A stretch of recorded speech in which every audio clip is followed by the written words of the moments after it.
Assalamualaikum warahmatullahi wabarakatuh. Perkenalkan, kami dari kelompok 1 ingin mempresentasikan hasil diskusi kami tentang konsep dasar akhlak. Dasar tasawuf ada persamaan perbedaannya dengan etika dan moral. Menurut bahasa akhlak, abiyat dan agama. Dinamakan khuluq karena etika bagaikan khalqah atau karakter. Dengan demikian, khuluq adalah etika yang menjadi pilihan dan akan seseorang. Nah, jadi di dalam Islam, akhlak dan tasawuf banyak dibicarakan dan dimuat pada Al-Quran dan hadis.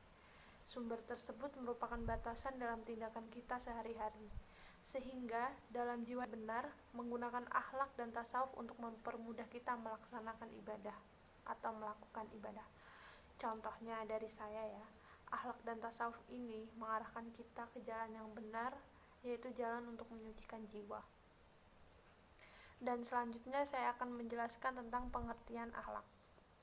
Secara bahasa, akhlak berasal dari kata akhlak, yang merupakan bentuk jamak dari khuluq, dan fi'il madzi khalaqa, artinya perangai, kebiasaan, watak, peradaban yang baik, dan agama. Kata akhlak sama dengan kata khuluq atau mufrad. Untuk menurut saya sendiri, ilmu akhlak adalah ilmu yang menentukan batas antara terpuji dan yang tercela tentang perkataan atau perbuatan manusia lahir dan batin.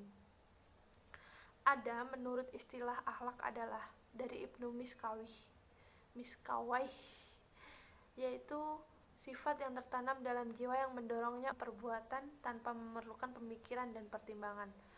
Dan yang sifat yang tertanam dalam jiwa yang menimbulkan macam-macam perbuatan yang mudah tanpa memerlukan pemikiran dan pertimbangan.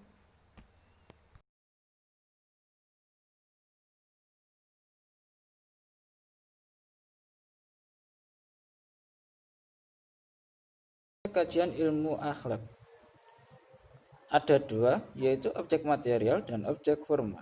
Objek material suatu ilmu meliputi semua gejala-gejala umum atau hal-hal pokok yang dipelajari atau diselidiki oleh ilmu pengetahuan tersebut. Masalah pokok yang dipelajari oleh ilmu akhlak adalah manusia dan perbuatannya. Jadi objek material ilmu akhlak adalah perbuatan manusia. Objek formal suatu ilmu adalah kajian yang bersifat khusus atau spesifik dari ilmu tersebut. Objek formal ilmu akhlak adalah perbuatan manusia ditinjau dari baik dan buruk. Ruang lingkup kajian ilmu akhlak ada 4 poin yang kami jelaskan. Akhlak kepada Allah yang bersifat sebagai seorang hamba. Alasan perlunya akhlak terhadap Allah karena Allah telah menciptakan manusia. Allah memberi kelengkapan panca indera. Allah menyediakan sarana kehidupan dan Allah memberi kemampuan atau keahlian. Poin kedua, akhlak kepada Rasulullah sebagai bentuk peneladanan dan kecintaan terhadap perbuatan Rasul. Poin ketiga, akhlak kepada pribadi dan sesama manusia bertemu pada amar ma'ruf nahi mungkar. Poin keempat, akhlak kepada lingkungan bersumber dari fungsi manusia sebagai khalifah, menyangkut pemanfaatan, pemeliharaan, dan pelestarian. Hubungan ilmu akhlak dengan ilmu lain. Pertama, hubungan ilmu akhlak dengan ilmu tasawuf.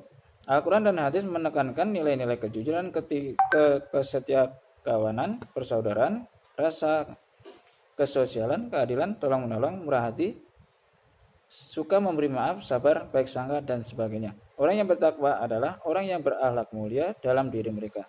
Dalam istilah sufi disebut dengan at-takhluq bil akhlaqillah, atau berbudi pekerti dengan budi pekerti Allah, atau al-ittisaf bi sifatillah, yaitu mensifati diri dengan sifat-sifat yang dimiliki Allah.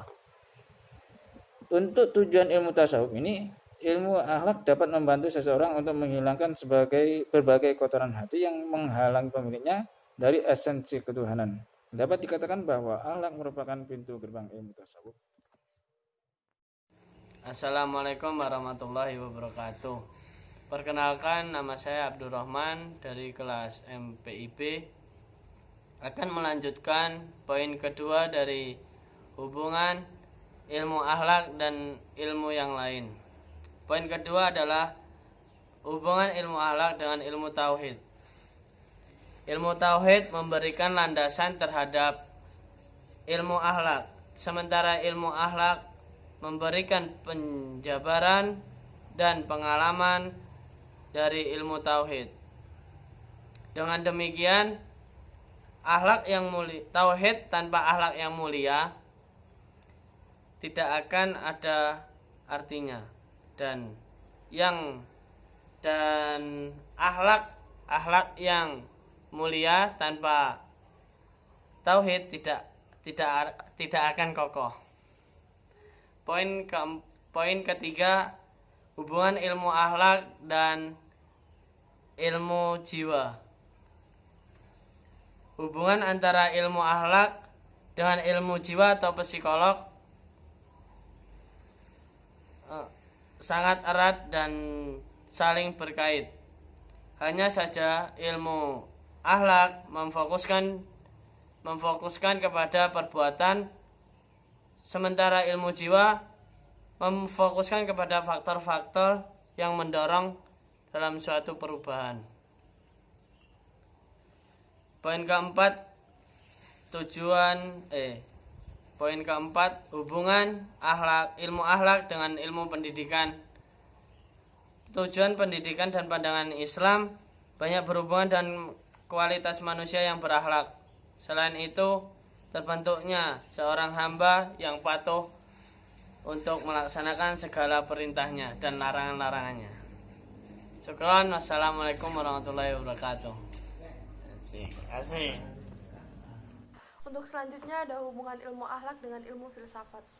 Filsafat sebagaimana diketahui suatu upaya berpikir mendalam atau sering diartikan sebagai cinta kebijaksanaan dalam rangka menemukan inti mengenai segala sesuatu. Setiap manusia memiliki cara dan pendekatan yang berbeda dalam menyadari sesuatu. Dengan demikian, ada metode dan pendekatan yang berbeda dalam mengajarkan akhlak agar tepat sesuai dengan tingkat dan daya tangkap seseorang. Pemikiran filosof tersebut akan memberikan masukan yang berguna dalam merancang dan merencanakan tentang cara-cara membina manusia yang berakhlak agar terciptanya kehidupan yang aman dan damai. Jika ada kurang lebihnya dari video ini, kami mohon maaf. Wabillahi taufiq wal hidayah. Wassalamualaikum warahmatullahi wabarakatuh.